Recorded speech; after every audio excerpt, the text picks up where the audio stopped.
Good evening, folks. Welcome back, my friends. I'm T.S. The Colorcast is on the air now from CBS Television and Radio.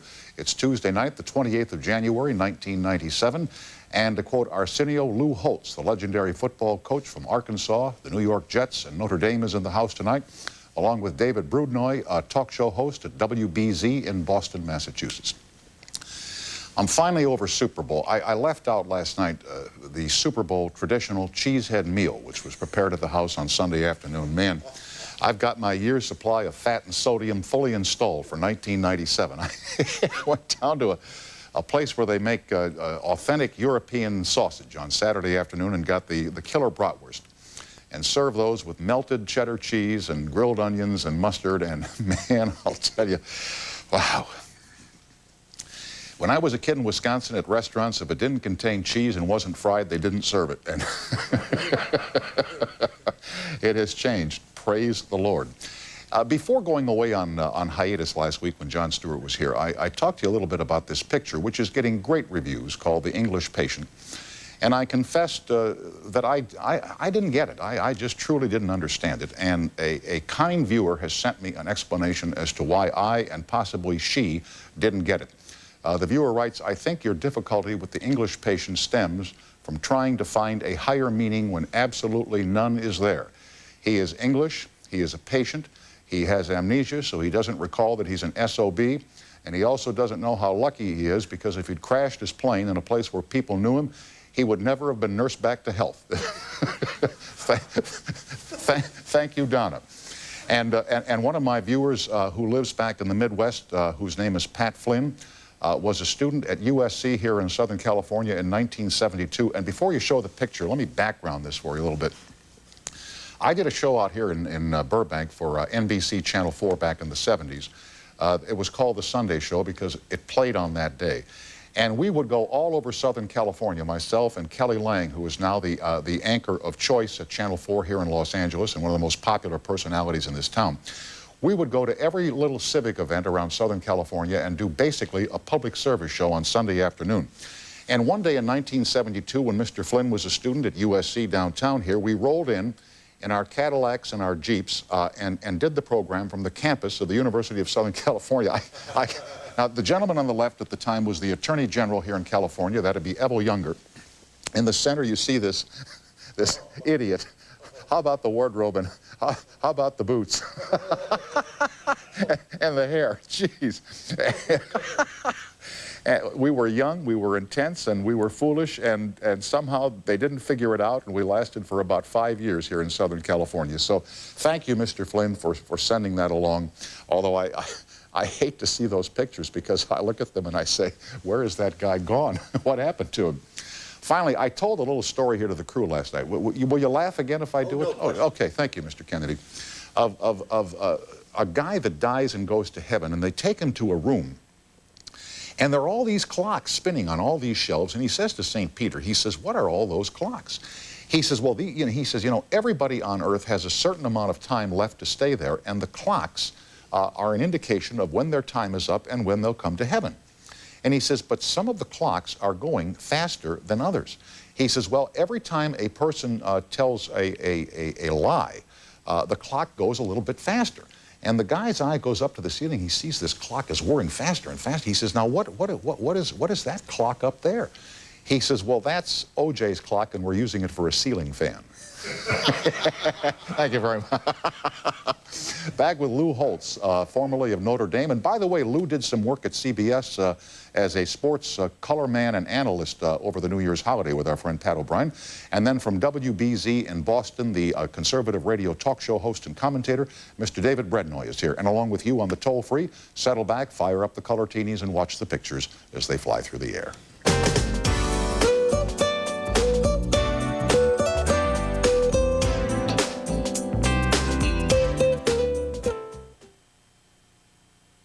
This Valentine's Day, tell them you love them with those 3 little words. Pillsbury sugar cookies. Just roll, cut, bake, then decorate with your own sweet message. They're the perfect way to say, I love you, oh. Oops. Where do germs live that surround your gums and teeth? Take the plaque scratch test to find out. We won't look. That film is plaque, and this removes it. Remove plaque and germs before you brushed with advanced formula plaques. This is Dick. Dick is a creative superstar and the man behind the advertising you're about to witness. We gave Dick a six-pack of Miller Lite and a pencil and asked him to come up with a Miller Time concept that beer-loving people would like. This is what he came up with.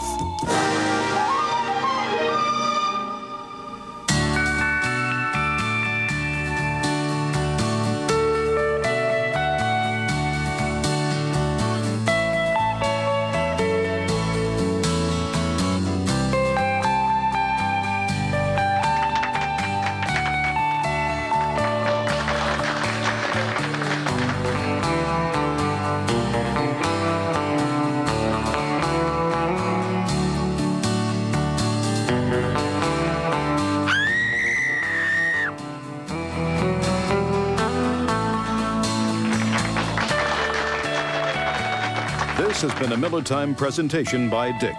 Thank you for your time. Hello, I'm Kate Kelly. Good health is a way of life here at the best place on earth, and staying healthy starts with the best information. That's why Channel 5 and the doctors and hospitals of Catholic Healthcare West are offering you this Living Well booklet. It's a free, informative guide to women's health. It's all part of Channel 5's commitment to living well, a series of programs and brochures on healthy living. For your free booklet, call this number, brought to you by your Partners for Living Well, working for the best place on earth.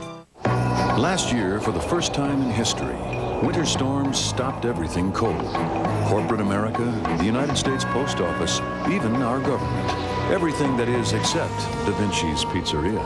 This is crazy. Which had enough sense to drive the unstoppable legendary Jeep Grand Cherokee. For only $333 a month, you should too. After all, history has a way of repeating itself. What a lousy tip. See your California Jeep and Eagle dealer. Who else? Do you ever wonder what the future holds? What card has fate dealt to you? Will you enjoy success? Fame? Is there health and happiness in your fortune? To speak to the world's greatest psychics, call 1-800-844-TELL. Only $3.99 per minute. Adults only. And discover your true path to destiny.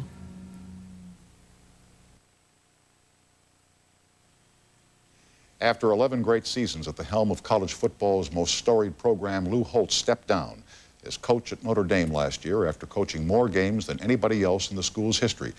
He is retired now, at least for the moment, which is good for his golf game and good for us because he's here in Los Angeles tonight and he's with us at CBS. Lou, thanks for coming on and welcome to our little show. Thank you, Tom. Delighted to be The here. last 2 months, when you stepped away from it, you made a decision. Have you missed it at all? Any second thoughts at all about leaving coaching? Oh, you can't possibly leave coaching something you've done that many years, have that Sure. many great memories and not miss it. But it's a decision you have to make, and you say, we're going to make the most of it. Sure, we're going to miss many phases of it.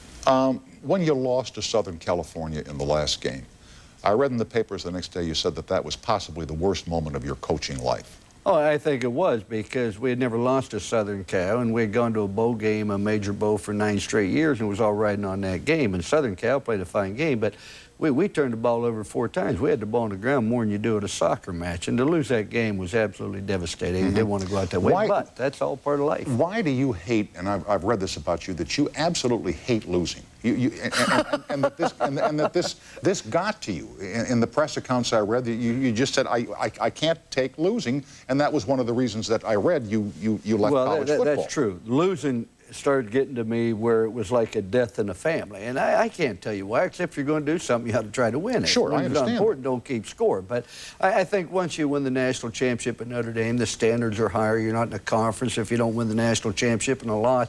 And it just devastated me because I felt I let an awful lot of people down, including myself. But I think stepping back will put life in the proper perspective. But except that through the years, you have told your players that winning isn't everything, that athletics isn't everything, that this too shall go away and you'll go on to other pursuits in life. I mean, you counsel the young men that you bring along and coach to not let losing get them down, and yet it gets you down. That's absolutely right, but that's not their profession. That's not their livelihood. I mean, they're getting an education. They're going to go on and do other things. Your job, and when somebody came to the University of Notre Dame, I felt the very bare minimum they should expect is the best coaching in the country. You know, people try to ascertain, well, why'd you leave Notre Dame? Let me tell you why I did not leave Notre Dame. I loved the school, never wanted to change it, loved everything about it, the administration super. I left there because I just felt it was the right thing to do. They increased the stadium to 80,000, the NBC contract, other things like that. It was just the right thing to do at that time. 11 years was longer than anybody had spent there. And compare how Notre Dame's football program was when you arrived at Notre Dame and what it was when you left Notre Dame. What did Lou Holtz leave as his imprint on the football program at South Bend, Indiana? Well, we had gotten beat by Miami 58-6 in the game before I went there. But, you know, the alums at Notre Dame, they said, Coach, all we want to do is be competitive. That's all. Just make it. Well, the first year we lost 5 games by a total 14 points to teams that finished in the top 15 in the country. I thought that was rather competitive. Yeah. But the alums said, no, you don't understand. And what competitive Competitive us means to win, not come close. Next year we went to the Cotton Bowl, and they said, we meant win them all. Third year we won them all, and they said, we meant by a big score. So, you know, they're very, very difficult sides. But it's a great school, and they're great people, and I was proud to be there. There were stories when you left that you were forced out. That is absolutely absurd. Absolutely absurd. I could have stayed at the University of Notre Dame. It was certainly my choice, but I felt it was the right thing to do. You know, what happens is you hear a million different stories and a million different rumors, etc. Some of the things get back to my wife, and I just shock my head, and I say, who in the world stays up late at night thinking up these things? I mentioned that you did some work for CBS during the bowl season on New Year's. You worked with Pat O'Brien and some of the other fellows here at CBS. And from what I hear in the hallways, you done good, that they liked your work. Well, that surprised me because I have a face that's ideally suited for radio and a lisp that's ideally suited for silence. But I enjoyed working with the people. Pat O'Brien's a real professional. I think Craig James is one of the more talented people in TV. And so they really carried a rookie like me.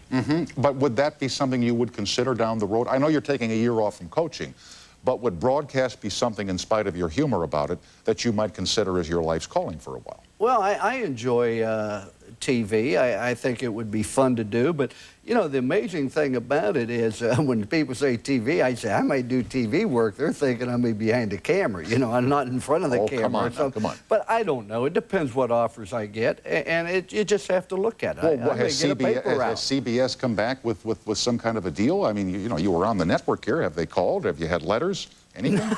No, I really, they said they would be interested in talking to me, and I'm sure that when the proper time comes that they would come to me. Well, I wouldn't expect it soon if I were you. I mean, I work for CBS, so it's not going to come anytime soon. Well, I was impressed with their entire operation, but, you know, we're just going to see. My wife will tell me what we're going to do and when we're going to do it. But this year, I'm going to serve as a consultant for a very, very successful business. I'm going to make a few speeches, possibly do TV work, possibly write a book, possibly get a paper out. I don't know, start all over. And again, there's been a lot of speculation about you and the National Football League.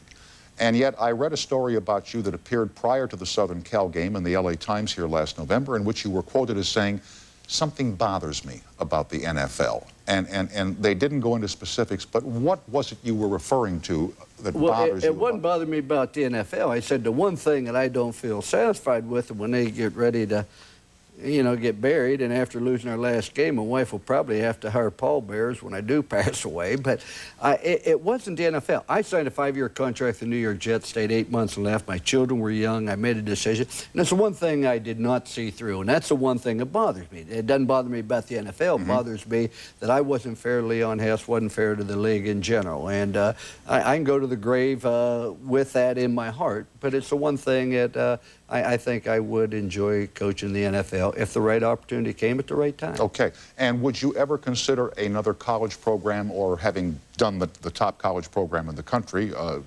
You can't say I won't ever do this, but I can't see coaching anywhere after coaching the University of Notre Dame. I mean, it was such a thrill to be able to represent that university. However, a year from now, you miss the relationship with the players, you miss the college atmosphere, you miss your time.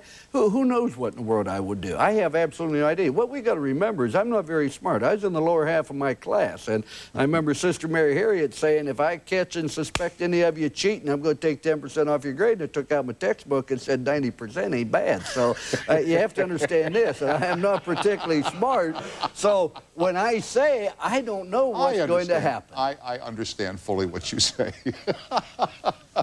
We will continue with Lou Holtz and you on the toll-free. If you're on the radio with us, the phone lines are at 800-952-2788, and we'll be right back after this break.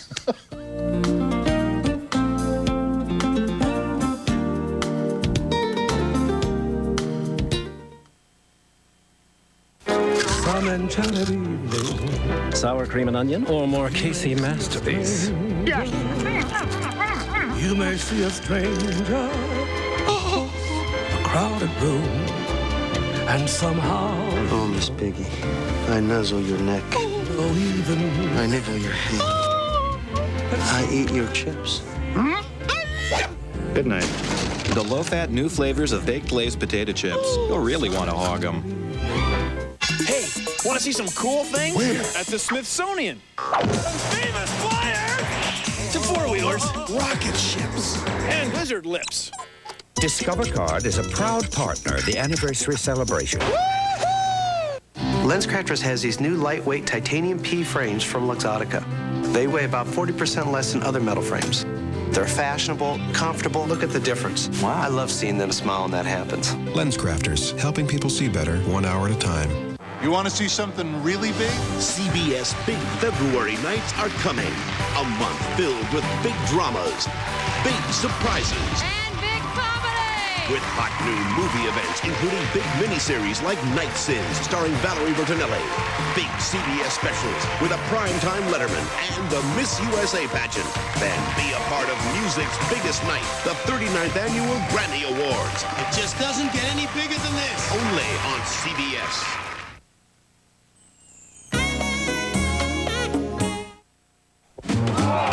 This is Mako Madness.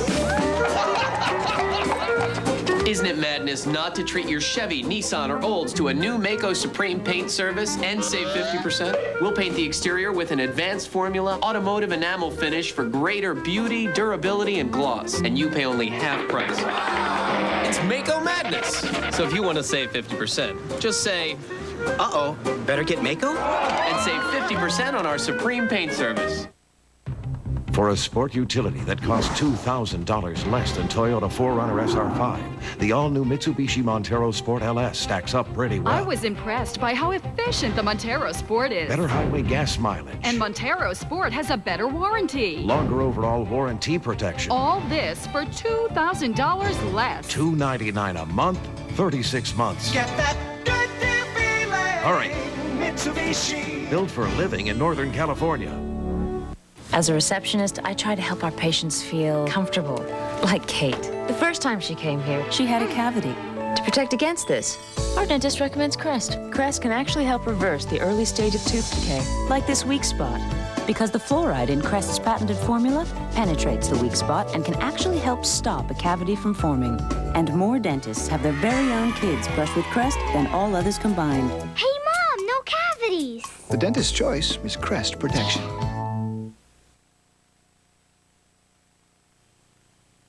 With Lou Holtz, here is Todd on the toll-free in Rochester, New York. Hello. Hey, Tom. How's it going? Oh, it's going fine, Todd. Thanks for calling tonight. Yeah, I just wanted to ask Lou, who in your opinion was the best athlete that you ever coached? Oh, Todd, I coached some great athletes, Gary Anderson at Arkansas, et cetera, but I'd have to say the two greatest athletes would be Rocket Ismail and Tim Brown. They were very, very similar. I used to joke and tell my wife, and I said, Rocket Ismail is really going to be a great athlete. She said, how can you tell that? He's only been there one day. And I said, I saw him play tennis. She said, was impressed about that. I said, he's playing by himself. There aren't many people can do that. And, you know, Tim Brown was certainly a great athlete as well. But I think those three people would stand out. Now, when you want to talk about great competitors, you have to look at Chris Zorich. You have to look at Tony Rice, Mark Green, Grunhardt, et cetera. And how often do these guys correspond back with you? Do you keep in touch with former players, or are they with you? I stay in touch with them, not on a daily basis or weekly basis, but many of them will call and write and stop by and come back, et cetera. And that's one of the great things about coaching, the relationship with people. And what was the deal you had with your athletes? You said to them that if you get a degree from Notre Dame and you get a job offer, I'll get you a better one. Well, what I said was you come to the University of Notre Dame and you'll get an excellent job opportunity. I just feel that. And Rocket Ishmael, at the end of his junior year, came in and said, Coach, he said, I got a job offer for $18 million. He said, if I stay another year and get my diploma, do you think I'll get a better one? And I said, no, I don't think so. And he took that one and consequently finished his degree. But I just, if you went to the University of Notre Dame, unless you went into professional football, and we have more athletes in professional football than anybody else, they always ended up with a good degree and a job. And what about the temptation of the student athlete by the National Football League with huge contracts? Exempli Agracia, Rocket Ishmael, offered $18 million in his junior year. That's a great temptation for a young man. Yeah, but at the same time, they didn't offer Jim Smith that same contract, who was a third-teamer. That only goes to a very, very small number. Oh, I understand. But very few people left the University of Notre Dame early. I think we only had about 4 or 5 people. We had Todd Light and Tommy Carter and Rocket Ishmael and Jerome Bettis. And out of those 4 left early, 3 came back and got their degree. But if somebody offers you a huge amount of money to play football, and you look at it financially and say, this is what I need to do, that's fine. But you need to come back and get the degree, because eventually you're going to end up living in the past unless you have a degree. Right. I feel that way. Okay. Todd, I'm glad you called, and thanks for watching our program tonight. Thanks a lot, Tom. Thank you, Lou. Okay. Thank you. All right. Thanks again. What about motivating young men? What's the key to motivating young men in a football program or any program to work as a team and to achieve a common goal? Well, teamwork is where everybody's committed to one another's success. Now, as a coach, I think your obligation is to raise their self-image. You raise their self-image, you're going to enable them to be better. Now, some people think you ought to raise it by saying, oh, you're great, never saying a negative word. I'm a belief you raise it by making them do what's right, making them be totally committed to excellence, and don't lower the standards. Woody Hayes was a great guy. I loved Woody Hayes. Really? Oh, yeah. Wait, no. But see, the image we have of Woody Hayes is hitting that guy. Yeah, but and I don't condone everything he did, but the thing, it's hard to find somebody, a coach or played for Woody, that doesn't really respect, because Woody didn't care whether he liked him or not. What Woody cared about was you being successful and being the very best you possibly could. Okay. And so I think you have an obligation to raise their self-image. You know, the difference between athletes today and 25 years ago, today everybody talks about rights and privileges, and 25 years ago they talked about obligations and responsibilities, and you have obligation and responsibility to a teammate. You know, people want to always lower the standard, not because they want to be average, because they don't think they're capable of achieving greatness. And how do you convince young guys that you can achieve greatness? How do you give them that confidence that they can achieve greatness? I think the worst thing than no confidence is false confidence. They say, oh, you're going to be great, you're going to be super, and they don't work at it, and they aren't fundamentally sound, and they aren't totally committed. But this might be a good time for Dusty the Blind Horse story. Well, that's the one where you talk about people want to lower the standards, like the guy was in Iowa and his car goes into a ditch, and he goes up to the farmer and said, can you help me? He said, I don't think so. I only have one horse. His name Dusty's blind, but let me try. And hitches Dusty up the plow, takes a whip, and says, pull, Sammy, pull. And Dusty never moves. And snapped it again, said, pull, Jimmy, pull. And nothing happened. Snapped it a third time, said, pull, Danny, pull. Nothing happened. Snapped it a fourth time, said, pull, Dusty, pull. And Dusty pulled the car right out. And the guy said, well, gee, that's great. I really appreciate it. But he said, I don't understand. You had one horse, you called 3 different names. Dusty never moved. Why didn't you call Dusty first? And the guy said, well, Dusty's blind. If Dusty thought he had to do all that work by himself, he wouldn't even try. And that's the way many people are. Oh, I don't think I can do that. So it's just a question of getting people to believe in themselves. And I'll say that. But it was a good time for the Dusty story, well, wasn't it? It was to a certain extent. But you don't worry about being popular. And I used to say this, if I were murdered during two-a-day at any school I've ever coached, they wouldn't even investigate it. They'd say, oh, there's too many suspects. You know, could have the guard, the tackle, the quarterback, etc. But I think the greatest disservice you can do to people is not to strive for greatness and really believe in them and push them to that extent. They don't appreciate it now. 5 years from now, they'll understand what life's all about. John on the toll-free in South Haven, Michigan. Hi, and welcome to CBS. Good evening, gentlemen. How are you? We're fine, John. Thanks for calling. What's on your mind tonight? Mr. Holtz, since you began college coaching, do you think players play with the same intensity back then as they do today, or vice versa? And why is that?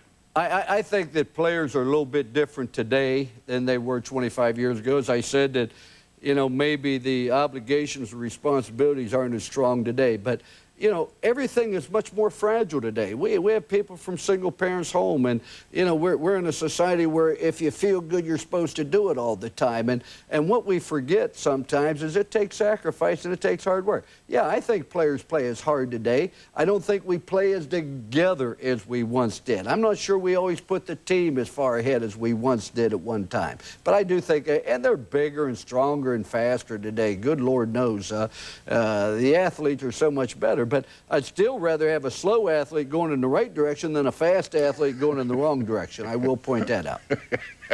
John, I hope you accept that answer. That's fine. Thank you. Mr. Holtz, it was a pleasure watching you coach Notre Dame, and wish you well in your future. Thank you very much, and I sure appreciate your call and appreciate your viewing. Good night. Bye-bye now, John. Oftentimes we would see something happen on the field with the Notre Dame football team that wasn't good. A guy misses a field goal, a guy fumbles the ball, and he'd run to the sidelines, and we would see you talking to this player and patting him on the head or hugging him you know, because it's a tough moment for this kid. And here's Lou trying to make the guy not feel too bad, huh? Well, it's just my philosophy is you don't ever want to flinch during a game. You don't want to give your players the idea, oh, boy, things are bad. Look at Coach. He's really upset. That must have really been important. Number two is he may have to kick another field goal. He may have to play. He may get a chance to win the football game. You don't want to divide them out there on the field. You get them on Monday, you say, now let's acquaint you with a few facts of life, son, in this scholarship or whatever else case, baby. But on that game day, you don't want to put them down. You don't want them to feel bad, and you don't want the teammates to get down. Who's in your ear when you're marching up and down with the earphones? Well, the gentleman upstairs said, geez, that's a dumb call. Why did you do that? But, you know, and you communicate with both the offense and defense. You have a switch here that you can press or you can talk to either one. And then how do you select the kid that gets to carry the cord? Remember you had... Well, you know, it's interesting. They select a different one each week. And I had them, they always come in and introduce them to me on Friday, and I get a chance to ask them where their background is and what their major is. They're really wonderful young people, and I always say, stay on my left. Whatever you do, stay on my left. And they'll always have a huge 11 by 14 picture of that person with the cord. Every one of them would bring it into autograph, and I'd write, Dear Sam, thanks for helping me out during a critical time in the game or something like that. But it's just a great thrill for those young people, and they're also a great help. The students at Notre Dame are unbelievable. I mean, you want to talk about ingenious. I remember the first game I ever coached at Notre Dame. I come out of the chapel, and we're walking to the game, and there's a dorm, and they have a sheet that covers the whole side of the dorm. It said John 3:14. Oh, sure. Lou 12-0. And I thought, oh, boy, you know, the expectations are a little bit high. But the students are incredible. The greatest thing about Notre Dame is the students. You'll have your own show soon, Lou. Back with Lou Holtz and you on the toll-free after a break.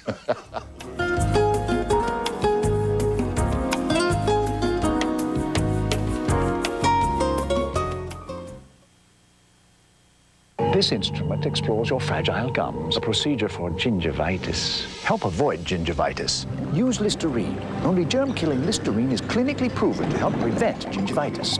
The power of prevention. Listerine. Chew on this. Every month, millions of us go out for pasta, and almost nobody brings a toothbrush. Now chew on this. Chewing Trident after meals can actually help you fight cavities. So when you can't brush, chew on this. Trident. When I say facts and report to me by 5, I mean 5. You can kiss that promotion goodbye, Shorty. Your accountant's on line 1. The audit's next Tuesday. Your wife's on 2. And where's the dry cleaning? Yeah, where's the dry cleaning? Life getting a bit overwhelming? Try the simple thrill of an Accord Coupe from Honda.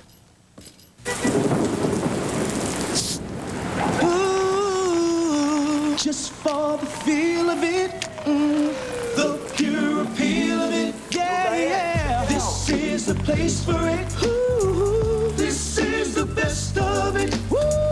Everyone is singing to the sound of Diet Coke. Just look under every cap of specially marked packages for a chance to win free CDs and trips to the Grammys. One more time. Just for the feel of it, yeah. Hey, Dave, you going surfing? Maybe later, dude. Hey, Dave. Cool. So for rides sometime. Maybe later. Looking to warm up this winter? Come to Wendy's. Our spicy chicken is a whole breast filet seasoned with Dave's own blend of pepper and spices. It's got a spicy hit that'll make you feel warm all over. Dave. Hey, Dave. Man, where you been? I think I was at the beach. Come in for a Wendy's spicy chicken sandwich today. CBS Big February nights are coming with one of television's most exciting events. The first finalist for the Miss USA is 51 contestants. Indiana, Texas, Only one, Utah, whose life will be changed forever. It doesn't get any bigger than this. Who will be the new Miss USA? Join hosts Marla Maples-Trump and George Hamilton for an unforgettable night. You are the new Miss USA! Be there live. The 1997 Miss USA pageant. CBS Wednesday, February 5th. On the next Extra, these brothers are accused of a terrible crime. He had threatened that I would be killed. Now, an exclusive interview with the ex-girlfriend who says she can help put away these terrible twins. And Extra has the incredible video of a school bus careening out of control. Now, meet the young hero whose quick thinking saved everyone on board from a deadly plunge. Plus, behind the scenes with the girls of Hooters for the hottest calendar shoot of the year on Extra. Tomorrow at 6:30 here on Channel 5. The world right now is such a complex place. You can't just bring one perspective to bear. You have to bring a whole lot of perspectives to bear. We have to create environments where people feel that they can come together and talk from their perspectives, and we find common ground.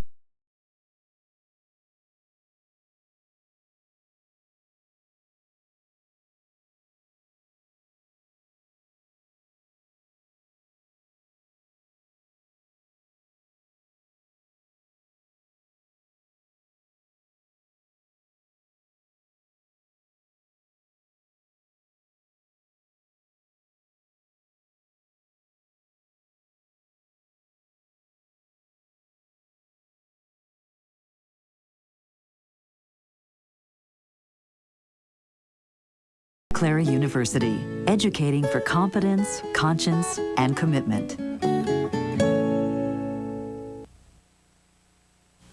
With Lou Holtz, here is Amanda on the toll-free, this time in Bloomington, Indiana. Hello. Hello. Hi, Tom and Lou. What is the most important thing you ever learned from a player?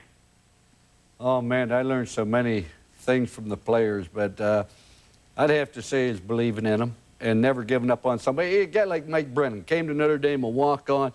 He was the slowest football player I've ever seen. The players nicknamed him Turtle, which I didn't like because I thought it was disparaging to the turtle. He was really much slower than that. And this individual ended up starting for us at Notre Dame against Miami in '88, played 4 years in the pros, etc. So I think the thing I learned is don't ever give up on an individual who has dedication. Thank you so much. Thank you We're going to miss you.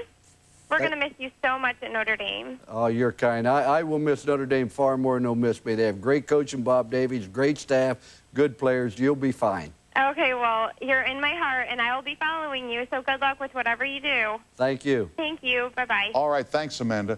You're a great believer in discipline, too. The first meeting you had with the team, you saw a young man with his feet up on your stage. Well, he had his feet up on the stage. See, I think when you walk in, you ought to sit up because you have a meeting to either disseminate information or gather information, and usually it's to disseminate. And I tell him I'm not a very enticing speaker, and consequently, you'll fall asleep unless you sit up, and I want you to. He had his feet up, and I said, how long have you been playing football? And he said, 7 years. I said, would you like to play 8? He said, yes, sir. So get your feet off. Then when he did, I just sort of knocked it off. But see, discipline's not what you do to somebody, it's what you do for somebody.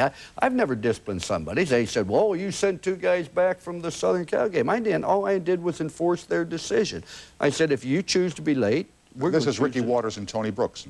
Well, I don't like to mention who it is because that doesn't serve a purpose, but the fact is it was 2 athletes, and we put them on the airplane. So we put them on the airplane, I regret it. I wish they hadn't done it. I wish we'd put them on the bus. They got home quicker than we did. but, you know, all you do is enforce their decision. That's all. You say, if you choose to do this, you're going to choose to have this happen. Don on the toll-free, Richfield, Pennsylvania. Hi, welcome to CBS. Good evening, fellas. How you doing? You're doing fine, Don. What's on your mind tonight? I just wanted to know, Lou, what was your most memorable game as a college football coach?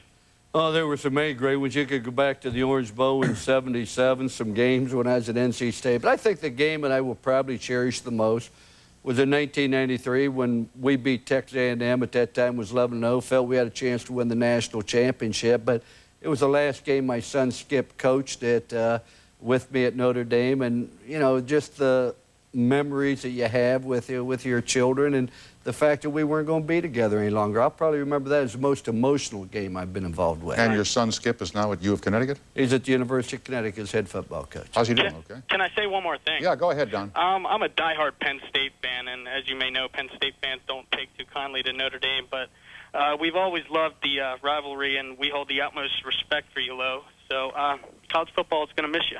Well, thank you. I tell you, I had some great games when I was at NC State as well as Notre Dame at Penn State. And that 17-16 win in the snow when we won for 2 in the last game was certainly one I'll remember. But I'll say this. I think you have a great coach and the best sideline coach I've ever seen in Joe Paterno. Thanks. Hey, thanks a lot, guys. Okay, good night, Don. Thanks for being with us. Night. When you lost your job at Carolina in the 60s, you wrote down a list of goals that you wanted to accomplish in your life that numbered over 100, 103, 107 goals. Well, it's a true story. When I went there under Marvin Bass, and I was there 1 month. My wife's 8 months pregnant with our third child. We spent every cent we had in the bank for down payment at home. I'm there a month, and on a Monday morning, I pick up the headline said Marvin Bass resigns. I said to my wife, I wonder if he's related to my coach. And an hour later, I'm in Thomas F. Jones, the president. He said, we're going to hire a coach and let him bring in his own staff. So I was unemployed, and my wife was supportive, bought me a book, started reading on motivation. And he said, you know, you need to, if you don't have a great belief in the future and excitement, then write down goals. And so I started writing down the things I wanted to do and things I wanted to do as a husband and religiously and professionally. And, you know, land on an aircraft carrier, go on a submarine, be on the Tonight Show, go to the White House for dinner. I had 107 of them. And I said to my wife, hey, we're going to do all of them. I was excited. And she looked at it and she said, yeah, it's great. Why don't you get a job? So, you know, we made it 108, and I think we've done 99 out of them. But it's a true story. And, you know, when I talk about that, and I just say, you know, remember the word win, what's important now. Decide what you want to do, say what's important now, and go do it. And don't go through life and be a spectator. Which are the ones on the list that you haven't done yet? Oh, there are about 9 of them we haven't done. I'm not going to learn to speak a foreign language. You know, I'm not going to go to Pamplona and run with the Bulls, which I would like to do on July 7th, unless I can find somebody slower than me. And at my age, that's hard to do. I'm not going to own my own business. I am not going to be a scratch golfer. I've come to that conclusion. In addition to that, you know, I'm not going to do a few other things along that line. I'm not going to go take a safari to Africa, but there were about 9 of them. Okay, what are some of the ones that you and your family have done? That were we went whitewater rafting, landed on an aircraft carrier, jumped out of an airplane, been on the Tonight Show, etc. But probably the unbelievable one was we went whitewater rafting at Snake River on Hell's Canyon about 3 years ago, 3 nights, 4 days, and 2 people drowned on the river that week. I had no idea how dangerous it was. Took my 4 children, my wife, my uncle and his aunt, and my 74-year-old mother-in-law. And I had no idea it was dangerous. I should have known because other people offered to send their mother-in-law. But, you know, we go in there, and we're in there 15 minutes, and the guy said, get ready, we're going through a Class 5 rapids. I had no idea what a Class 5 was. I said, what's that? He said, it's the most dangerous you can go through. I said, give me an example of Class 6. He said, Niagara Falls. So you know, you go in there, and the next thing you know, my feet go up over my head. I come out of the raft 3 seconds before my right thumb, break it in 4 places, and come up underneath the raft. And they call it a good time. Oh, I tell you what, it was at that precise moment where I realized winning the national championship wasn't the most important thing of my life. But you just do things, not to say I did it, but experience life. Jumping out of an airplane. I only did it 1 time. Won't ever do it again. Free fell 5,000 feet in 45 seconds. Pulled to chute 5,000 feet the other 7.5 minutes. But every time I go up in an airplane, I look out and I think what it was like when those 3 guys pushed me out. You get up there and say, oh, I don't think I want to do this as bad as I thought. And you're gone, Yep, you're gone. Yeah. I sure do thank you for coming on tonight, Lou, and I wish you well. I wish you very, very well. Well, thank you. It's my pleasure to be with you. And thank you also, for all the years, thank you for the memories. They're great. Thank you, sir. Thank you. My pleasure. Lou Holtz is the guest. Next, from Boston's WBZ-TV, the radio commentator and talk show host, Mr. David Brednoy. We'll be right back after this break. Ah, Lou, bless. You are looking at a non-smoker.